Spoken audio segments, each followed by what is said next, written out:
नमस्कार दोस्तों, खबर महाराष्ट्र पॉलिटिक्स की, जहां पर पहली बार लंबे अरसे के बाद खुद महाराष्ट्र के CM Uddhav Thackeray press conference करने आए और उम्मीद थी कि तमाम मुद्दों पर वो बोलेंगे और तमाम विवादों पर लगाम लगा देंगे, जिसे लेकर महाराष्ट्र की छवि खराब हो रही है। फिर चाहे वो राष्ट्रवाद का मुद्दा हो, पालघर लिंचिंग हो, चाहे कंगना रनौत का मुद्दा हो या फिर दूसरी तमाम बातें, खासतौर पर नेवी ऑफिसर को लेकर। क्या कुछ हुआ इस प्रेस कॉन्फ्रेंस में, जानते हैं हमारे जानकार से। जी हाँ, बताएं। बिल्कुल आकाश, जैसे ही सुबह इस बात का ऐलान हुआ कि 1 बजे के आसपास महाराष्ट्र के जो सीएम है उद्धव ठाकरे वो प्रेस कॉन्फ्रेंस करेंगे, तो अटकलें उसी वक्त से लगाई जाने लगी कि जो भी बयानबाजियां संजय राउत की तरफ से हो रही हैं शिवसेना में, या फिर जो कुछ भी कहा जा रहा है और जिस वजह से ये तमाम विवाद जो हैं हर एक मोर्चे पर बढ़ रहे हैं, चाहे वो नेवी अफसर की पिटाई को लेकर मामला हो, चाहे वो कंगना रनौत के बंगले को तोड़ने के बाद कंगना रनौत से जो चीजें उलझती चली गई, और उसके बाद में और भी दूसरे मुद्दे। उम्मीद थी कि उद्धव ठाकरे आएंगे और तमाम इन मुद्दों पर बात करेंगे और अपना पक्ष जो है वो रखेंगे, जिस तरीके से मीडिया में उनकी बदनामी हो रही है।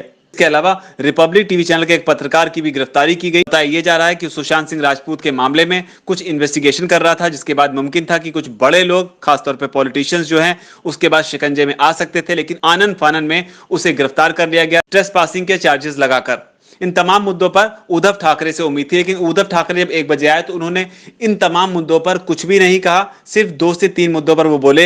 एक तो उन्होंने कोरोना पर बात की और इसके बाद उन्होंने बात की मराठा आरक्षण को लेकर। साथ ही उन्होंने इशारों में जरूर कहा कि मेरी खामोशी को मेरी कमजोरी जो है वो ना समझा जाए, और वो राजनीतिक साइक्लोन जो है उसका सामना बेहद मजबूती से कर रहे हैं। लेकिन आकाश, ये चुप्पी जो है वो कई सारे सवाल खड़े कर गई, क्योंकि नेवी अफसर की पिटाई के बाद में जिस तरीके से एक बार फिर संजय राउत ने इस बात को जस्टिफाई करने की कोशिश की कि उनके लिए सैनिक, शिव सैनिक इंपॉर्टेंट हैं, देश के सैनिक इंपॉर्टेंट नहीं है, क्योंकि उन्होंने इस पर अपनी प्रतिक्रिया देते हुए कहा है कि जो कार्टून था वो अपमानजनक था, और उसके अलावा उस नेवी अफसर पर जो भी कार्रवाई की गई गुस्से में की गई त्वरित प्रतिक्रिया थी, यानी इंस्टेंट रिएक्शन था वो, जिसकी काफी आलोचना हो रही है। इसके अलावा जो पूर्व सैनिक हैं उन्होंने भी अपने तेवर जो है और ज्यादा तल्ख कर लिए हैं। उन्होंने ये कहा साफ तौर पर उद्धव ठाकरे सरकार से कि अगर आपसे राजनीति नहीं हो रही है, अगर आप राज्य नहीं चला पा रहे हैं, अगर आप तमाम समस्याओं का समाधान नहीं निकाल पा रहे हैं, तो आपको सलाह है कि आप जो है राजनीति छोड़ दें, सीएम पद जो है वो छोड़ दें और अपने इस काम से क्विट कर लें।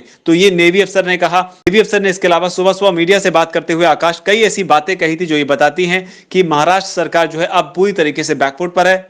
नेवी ऑफिसर, पूर्व नेवी ऑफिसर जो है मदन शर्मा, उन्होंने कहा, उन्होंने इस बार न सिर्फ उद्धव सरकार पर सवाल उठाए, बल्कि जिस कार्टून की वजह से उनके साथ में हाथापाई हुई थी, मारपीट हुई थी, उस कार्टून को एक बार फिर दिखाते हुए कहा कि इस कार्टून में क्या खराबी है। इस कार्टून में तो क्रिएटिविटी की तारीफ की जानी चाहिए जिस शख्स ने इस कार्टून को बनाया है। देखिए कितने तरीके से, कितने सलीके से हर चीज को दिखाने की कोशिश की गई है। साथ ही उन्होंने ये भी कहा कि जो कार्टूनिस्ट है, अगर मान लो किसी को कोई समस्या है, कोई परेशानी है भी, तो जो कार्टूनिस्ट है उससे जाकर बात करें, ना कि मेरे साथ आकर कोई हाथापाई करे। वैसे आकाश, पूर्व नेवी अफसर मदन शर्मा का के ये तेवर जो बदले हैं, इसके पीछे जो है एक वजह ये भी हो सकती है कि कल ही राजनाथ सिंह से, डिफेंस मिनिस्टर राजनाथ सिंह से मदन शर्मा की बात हुई थी, और राजनाथ सिंह ने मदन शर्मा को यह भरोसा दिलाया था कि उनसे जो भी मदद बन पड़ेगी वो करेंगे, और उनके जो जल्दी रिकवर होने की भी कामना की थी। और सुबह उनसे रामदास अठावले जो कि आरपीआई के नेता हैं, उन्होंने भी उनसे मुलाकात की। उसके बाद में मदन शर्मा जो है और भी तल्ख तेवरों के साथ में उद्धव सरकार पर हमला करते हुए नजर आए, लेकिन अपनी प्रेस कॉन्फ्रेंस में किसी भी मुद्दे पर उद्धव ठाकरे ने कुछ भी नहीं कहा। ना सुशांत सिंह राजपूत के मामले में, ना दिशा साल्यान के मामले में, ना पॉलिटिकली जिस तरीके से उनके बेटे पर आरोप लगाए जा रहे हैं उस मामले में, और ना ही नेवी अफसर के मामले में।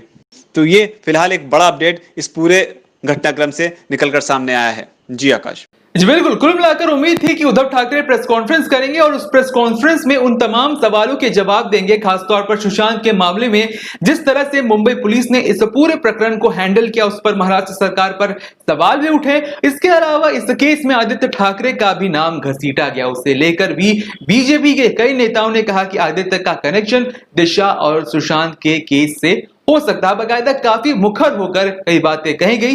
इसके अलावा कंगना के साथ जो ताजा मामले या ताजा जो विवाद चल रहा है उसे लेकर और ड्रग्स के जो खुलासे हो रहे हैं, मतलब महाराष्ट्र में जितने भी घमासान मचा हुआ है उसे लेकर उद्धव ठाकरे ने कुछ भी नहीं कहा। तो फिर ऐसे प्रेस कॉन्फ्रेंस करने का क्या ही फायदा, आपके पास कहने के लिए अगर कुछ हो ही ना। बहरहाल आगे जो भी अपडेट आती रहेगी वो हम आपको बताते रहेंगे। आगे जो भी डेवलपमेंट आएगी उसे जानने के लिए हमारे चैनल DHFF अड्डा को अगर अब तक आपने सब्सक्राइब नहीं किया है तो हमारे चैनल को सब्सक्राइब कर लें। इस वीडियो को यहां तक देखने के लिए आपका धन्यवाद। नमस्कार।